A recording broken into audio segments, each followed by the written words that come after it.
Hello friends, this is classes में आप सभी का स्वागत है। और आज हम लोग फिर से दामोदर कन्या का मेला के क्वेश्चंस को कंटिन्यू करते हैं। ठीक है, तो क्वेश्चन नंबर 11 देखते हैं। तो क्वेश्चन नंबर 11 है, अंगसर बसल बाद की रकमें भेद हवे लागले मनुष्यक बीचे। अंगसर के बसल बाद की रकमें भेद हवे लागले मनुष्यक बीचे हैं। ठीक है, तो किस तरह का भेद मनुष्य के बीच में होने लगा। ठीक है, तो इसका आंसर है कि रंग भेद।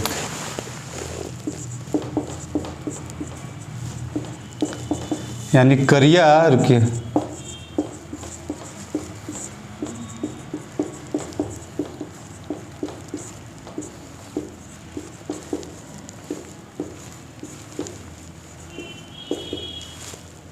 ठीक है, करिया और गोरा, मतलब जो गोरा आर्य लोग आके बसा, गुप्त वंश वाले लोग बसा तो लोग गोरा था, आदिवासी लोग काला था। तो काला और गोरा ये रंग के बीच चलते भेदभाव इंसानों के बीच में शुरू हो गया। ठीक है, चलिए उसके बाद है क्वेश्चन नंबर 12 कि दामोदर कोराएँ खंड काय में, दामोदर कोराएँ खंड काय में कौन जगहें या जगहें मनुष्य बीचक सभे अंतर मिट जा हले और सभिन बराबर भई जा हला। ठीक है, दामोदर कोराएँ खंड काय में कौन जगहें मनुष्य बीचक सभे में अंतर मिट जा हले और सभिन बराबर भई जा हला। ठीक है, तो ये है आपका ताड़ी का दुकान।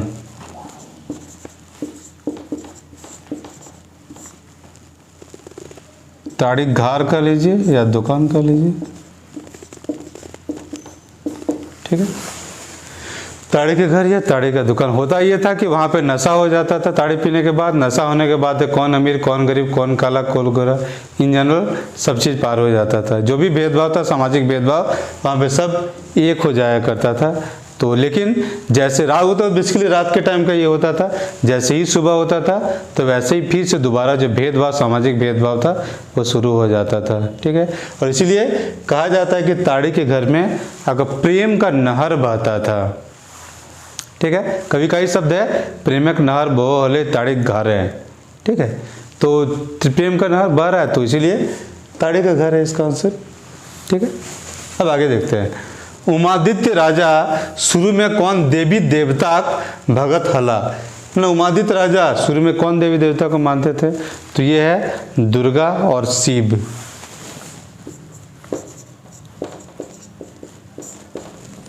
या दुर्गा जैसे लिखिए, या शिव लिखिए या शिव लिखिए। ठीक है, दुर्गा शिव या दुर्गा शिव, बेसिकली कोटा में ऐसे ही होता है, दुर्गा शिव। ठीक है, दुर्गा और शिव का भक्त है। दुर्गा यानी शक्ति माया का आपका भक्त है, और शिव तो शिव सब जानते हैं। पहले इनको मानते थे, बाद में बौद्ध धर्म का साधु आता है, फिर बौद्ध धर्म को अपनाते हैं, फिर बाद में आगे चलेगा केला। फिर क्वेश्चन नंबर 14 है कि शक्ति मायक पूजाएं कौन कौन राजा आयल हला अंगसर। ठीक है, शक्ति मायक पूजाएं कौन कौन राजा आयल हला अंगसर।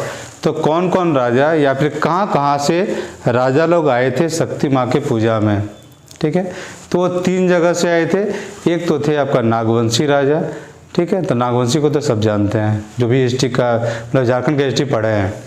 दूसरा है कि आपका पंचकोट का राजा। तो पंचकोट का राजा यानी मतलब पंचायत का राजा थे। तो पंचायत के राजा के बारे में आप जानते होंगे। इनका जो राजधानी था पंचकोट। ठीक है, और पंचकोट का निर्माण, पंचकोट एक किला है बेसिकली, निर्माण किसने कराया था, तो मान सिंह ने इसका निर्माण कराया था। अब मान सिंह कौन था, तो अकबर का एक मनसबदार या जनरल था कह लीजिए। ठीक है, तो उसके बाद है कि एक आया था, एक बघेल राजा भी आए थे। तो बघेल राजा कहाँ से थे, तो बघेल लोग कहाँ थे, अभी देखिए क्या है, जो एक बघेल हैं, आपका नाम भूल रहे हैं, जो कि छत्तीसगढ़ का आपका मतलब मुख्यमंत्री हैं। ठीक है, तो बघेल लोग वाला छत्तीसगढ़ से मान लिया आया था आपका राजा। तो ये 3 जगह से राजा लोग, बघेल राजा आया था। और इसका जो ओकेजन था या जो मेला का ऑर्गेनाइज किया गया था, उसमें वो लोग पार्टिसिपेट किए थे। 3 तरह का राजा, एक नागवंश का राजा, दूसरा पंचायत का राजा, पंचकोट का राजा, और तीसरा बघेल राजा जो कि छत्तीसगढ़ से आते हैं। लिख देते हैं वैसे।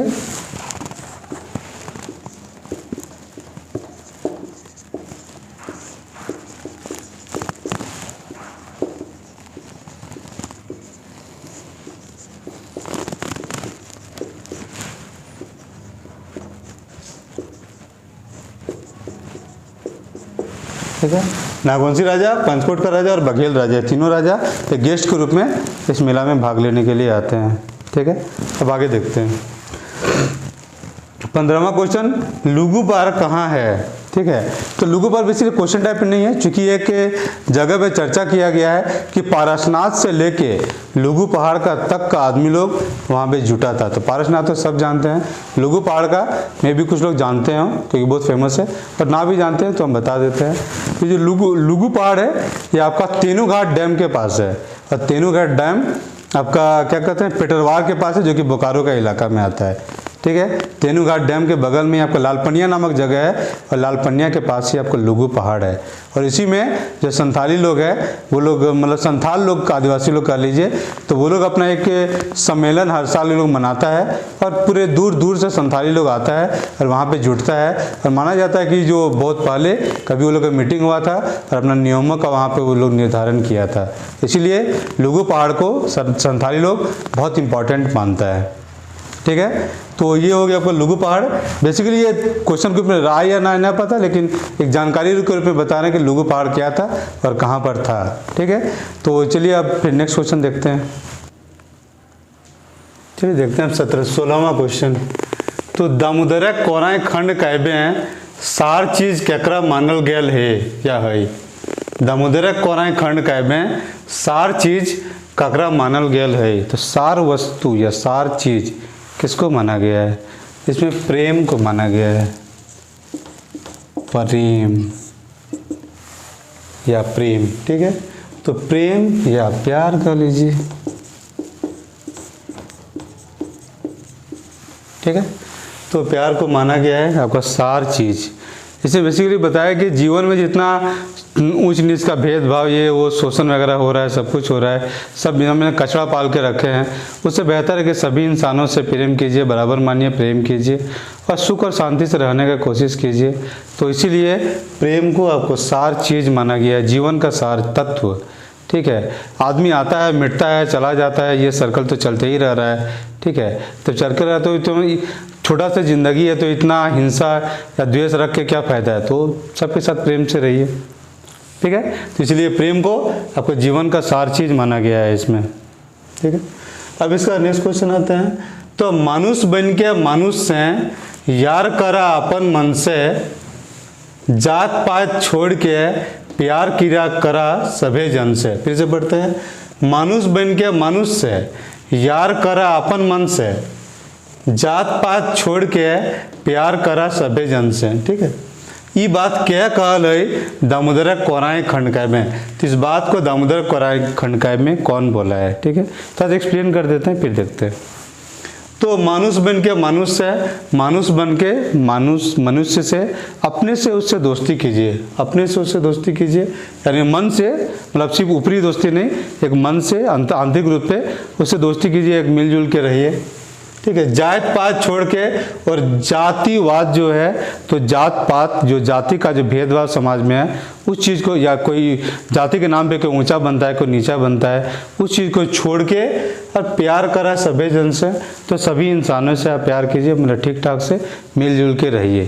ठीक है, अब प्यार करा सभी जन से मतलब प्यार मत समझिएगा, सबसे कोई नहीं वैसा प्यार कर सकता है। ठीक है, लेकिन प्यार है कि आप सभी से आपको मिलजुल के रहना है। ठीक है, तो मिलजुल के रहना है, तो मतलब मनुष्य बन के मनुष्य से सभी से यारी दोस्ती यारी रखिए, जाति पाति का जो भेदभाव है उसको छोड़िए और सभी के साथ प्रेम से रहिए। कहने वाला कौन है? तो जो बुद्ध का जो बौद्ध साधु था उसने कहा था ये।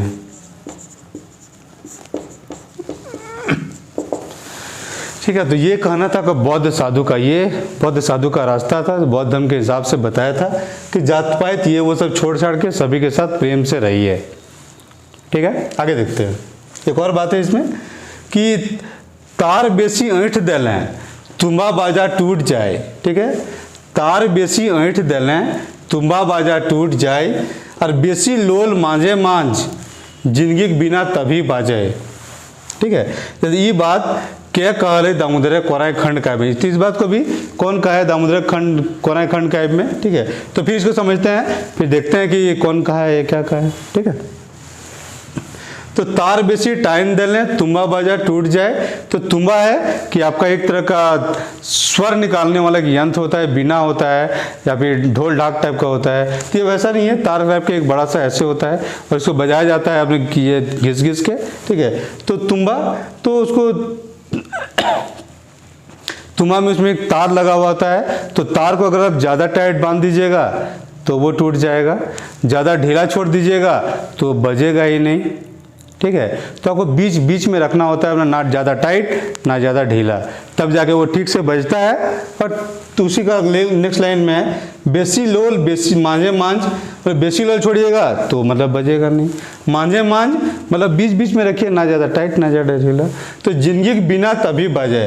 तो जीवन का जो बीना है, जीवन में जो संगीत बजता है, मतलब जीवन को आप हंसी खुशी जी सकते हैं। तो कब जी सकते हैं कि ना ज़्यादा आप कठोर ज़िंदगी जी रहे हैं और ना ज़्यादा बहुत ढीला ढाला टाइप का ज़िंदगी जी रहे हैं, या कभी कठोर कभी ढीला, या फिर आप बीच बीच में चलिए। तो अगर वैसा ज़िंदगी जी रहे हैं, मध्यम मार्ग, बौद्ध का मार्ग भी कहा जाता है कि बुद्ध ने जो मार्ग दिया था वो एक मध्यम मार्ग था कि आपको बीच बीच में चलने के लिए करता है, ना ज़्यादा कठोर मार्ग अपनाना है और ज़्यादा ढीला ढाला अपनाना है, ठीक है। तो सेम चीज़ को जो बौद्ध साधु का है यहाँ पे झारखंड का आदमी को मिला में जाके के बताता है। तो यहाँ भी है क्या कहल है, तो बौद्ध साधु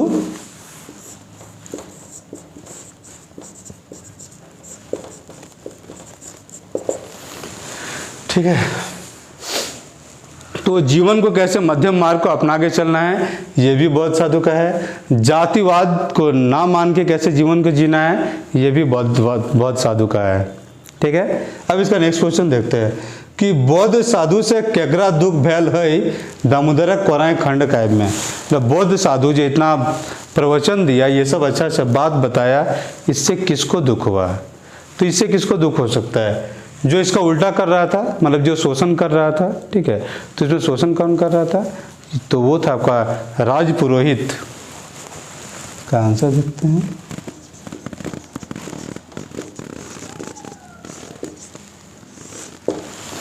तो राज पुरोहित को इससे दुख होता है क्योंकि वो समाज में भेदभाव वगैरह बना के शोषण करके अपने आप को का अपना झोला या अपना खजाना भर रहा था वो, ठीक है।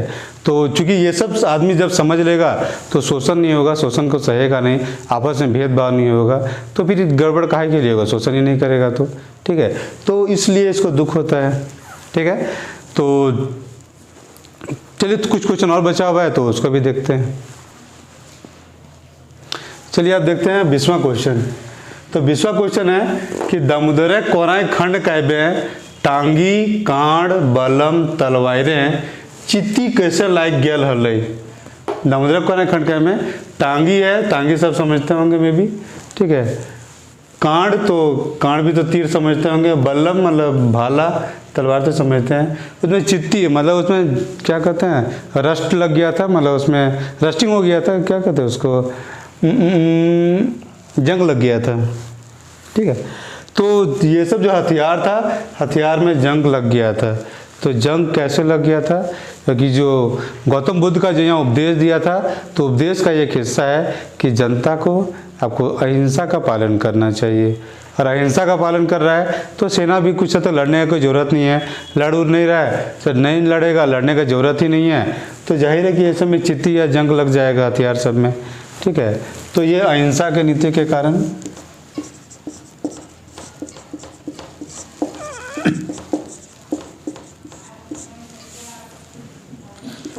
अहिंसा कर होगा, अहिंसाक नीतिक कारण, अहिंसा का नीति कारण, ठीक है। अहिंसा का नीति जो पालन कर रहा था उसी कारण से इसमें चिति लग गया था, ठीक है। अब नेक्स्ट क्वेश्चन देखते हैं, ठीक है।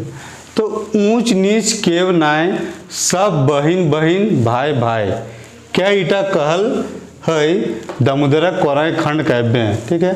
तो ऊंच नीच कोई नहीं है, सब बहन बहन है या फिर सब भाई भाई है, ठीक है। एक चीज़ नोट कीजिएगा कि इसने सब भाई बहन नहीं कहा है, ठीक है। हमारे प्रियम्बल में दिया हुआ है, ठीक है। प्रियम्बल में नहीं बल्कि एक ओथ लिया जाता है, बेसिकली कसम टाइप का खाया जाता है स्कूल में, खास करके ये होता है कि हम सभी भारतवासी भाई बहन है, ऐसे करके लेते हैं, ठीक है। तो वहाँ भाई बहन बनाया जाता है। तो बहुत सारे शैतान बच्चे तो ये भी कहते हैं कि नहीं हम सब भाई बहन नहीं हैं, वो असेंबली हॉल में ही ये कह देते हैं वैसे, ठीक है। लेकिन यहाँ वो खेला नहीं है, लेखक शायद कुछ ज़्यादा समझदार थे यहाँ, तो सभी को कहा कि सब बहन बहन है या सभी भाई भाई हैं, ठीक है। तो ऊंच नीच कोई नहीं है, सब लोग बहन बहन है और सब भाई भाई है, ठीक है। तो ये कहना किसका है? तो ये जो बौद्ध साधु था ये उसी का कहना था।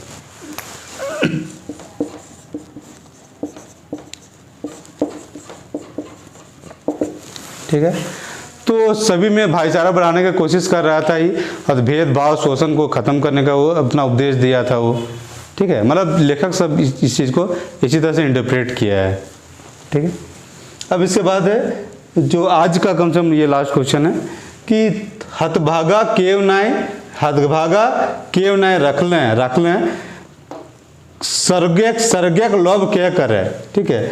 हतभागा केव नाय रख लें सर्गेक लोभ क्या करे, मोरले सुख पावेक नामे गोटे जिंदगी क्या मरे, ठीक है। इस चीज़ को कौन सोच रहा था खंड काव्य में, ठीक है। पहले एक्सप्लेन करते हैं फिर समझ में आएगा खेला। तो हतभागा क्यों नहीं रख लें, मतलब हतभागा या ऐसे कर सकते उसको गरीब भी कर सकते हैं, या फिर हतभागा मतलब भाग से कर सकते हैं कि भाग्य जो ऐसा गरीब इंसान जो मानता है कि उसके भाग्य में कुछ लिखा हुआ नहीं था इसीलिए वो गरीब है। तो भाग्य का क्या खेला है इसमें कि भाग्य है कि पिछले जन्म में उसने ठीक से कोई काम नहीं किया था, ठीक है, तो इसलिए वो गरीब है, ठीक है। और अगर इस जन्म में वो ठीक से काम करेगा तो उसका नेक्स्ट जन्म अच्छा होगा, या फिर अगर इस जन्म में अगर ठीक से काम करेगा तो वो स्वर्ग पहुंचेगा, या सुख का ज़िंदगी उसको जीने के मिलेगा नेक्स्ट जन्म वगैरह में या स्वर्ग में, ठीक है। कॉन्सेप्ट ये है। अब देखते हैं इसका आगे कि हतभागा क्यों नहीं रख लें, अगर गरीब या अगर भाग्य के भरोसे करने वाला किसी को नहीं रखेंगे तो स्वर्ग का लोभ कोई क्यों करेगा। स्वर्ग का लोभ तभी करेगा जब वो मानेगा कि हाँ पिछले जन्म में गलत किए थे, हम इस जन्म में ठीक करेंगे तो हम स्वर्ग में पहुंचेंगे, ठीक है। तो हतभागा क्यों नहीं रख लें सर्गे का लोभ क्या करे, और मोरले सुख पावेक नामे गोटे जिंदगी क्या मरे, ठीक है। अब कोई अगर ये भरोसा नहीं करेगा कि मरने के बाद उसको स्वर्ग मिलेगा या मरने के बाद उसको सुख मिलेगा, मोरले सुख पावेक नाम है कि मरने के बाद हमको सुख मिलेगा, इस नाम से पूरा जिंदगी कौन मरेगा या कौन खटेगा या कौन ईमानदारी पूर्वक चलेगा, ठीक है। तो उसके लिए हतभागा या जो भाग्य पे भरोसा करने वाला होना चाहिए। और कुछ जगह देखते होंगे प्रवचन में कि भाग्य पे भरोसा दिलाया वगैरह जाता है, ठीक है। तो उस लाइन में नहीं जाएंगे कि धर्म का क्या चीज़ है वैसे, ठीक है। यहाँ पे रहते हैं तो यहाँ पे सोच कौन रहा है, तो ये बात के क्या सोचे वाले दामोदर कौन है, तो ये राज पुरोहित सोच रहा था।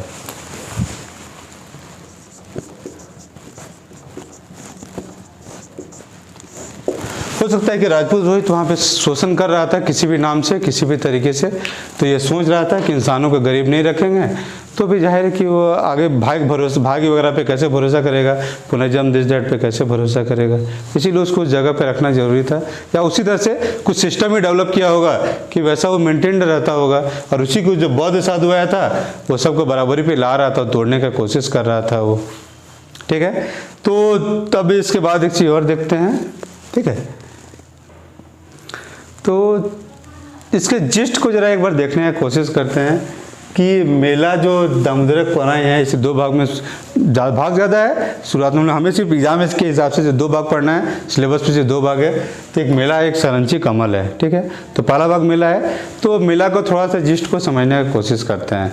लाइन बाय लाइन समझाना तो बहुत टाइम टेकिंग चीज़ है, तो उसमें नहीं जाऊँगा, एक जिस्ट टाइप से बताने की कोशिश करते हैं, ठीक है। तो लेखक ने या जो कवि ने इस खंड काव्य में शुरुआती दौर में ये मेला में ये बताया है कि यहाँ का प्रकृति बहुत सुंदर है, और प्रकृति कैसे मतलब पेड़ पौधा है, चाहे जानवर वगैरह है, नदी नाला है, कैसे कैसे उसमें क्या क्या हो रहा है या क्या क्या जानवर है, पेड़ों के नाम है, पक्षियों के नाम है, जानवरों के नाम है, सभी को विस्तृत तरीके से बताया गया है, ठीक है। और बहुत ही सुंदर चित्रण किया गया है इसका शुरुआत में, मेला के शुरुआत में, ठीक है। इसके बाद इसमें बताता है कि जो मगध राज था, जो कि झारखंड के ऊपर में मगध था, गया का जो इलाका है, ठीक है, या गिरिवृत नालंदा का इलाका कह लीजिए, पटना का इलाका कह लीजिए, तो उस इलाका में जो गुप्त वंश शासन कर रहा था, तो उसका जो राजकुमार था वो था उमादित्य। तो तो उसको, क्योंकि मान लो राज्य में बगल में था तो वहाँ पे व्यापारी लोग तो आते ही रहते थे यहाँ व्यापार करने के लिए, सामान बेचने के लिए। तो यहाँ का जो सिस्टम था, चंदन है, हीरा है, सोना है, सबके बारे में पता चला उन्हें। जब पता चला तो वहाँ जाके उन्होंने बताया राजा को या राजकुमार को। तो वहाँ से वो उमादित्य आता है और यहाँ पे आदिवासियों को यहाँ पे हराता है। ठीक है, जब आदिवासी हार जाते हैं तो फिर वो यहाँ पे एक नगर का निर्माण करता है। उस नगर का नाम है आपका अंकसर। ठीक है, नगर का निर्माण होता है। नगर को सुंदर बनाने के लिए फिर वो बहुत कुछ काम करता है। ठीक है, पत्थर के बहुत सारी मूर्तियाँ लगाता है, या फिर बहुत सारे दरवाजे, खिड़कियाँ, या फिर आपको नहाने के लिए बहुत सारी सुविधा, बहुत तरह तरह का सुविधा का इंतजाम करता है वो। ठीक है, और बहुत सारे तरह तरह का प्रोफेशंस, जो कि एक मतलब अलग अलग क्या कहते हैं जाति के लोगों को यहाँ पे आके बसाता है कि अलग अलग काम को कर सकें, वो सब करता है। लेकिन इसी के साथ में एक चीज़ और हो जाता है कि वहाँ पे जो लोकल आदमी लोग थे, जो आदिवासी लोग थे, उनका शोषण शुरू हो जाता है, और कुछ तो रंग भेद के नाम पे शुरू हो जाता है। ठीक है, और फिर कुछ है कि ऊंच नीच के नाम पे भी शुरू हो जाता है। ठीक है, और ये भेदभाव चलिए दिन में तो होता था, रात में तो सब एक साथ मिल जाता था ताड़ी का, जब सब ताड़ी पीता था तो वहाँ कुछ नहीं हो रहा है, लेकिन दिन में सब वही भेदभाव चलते रहता था।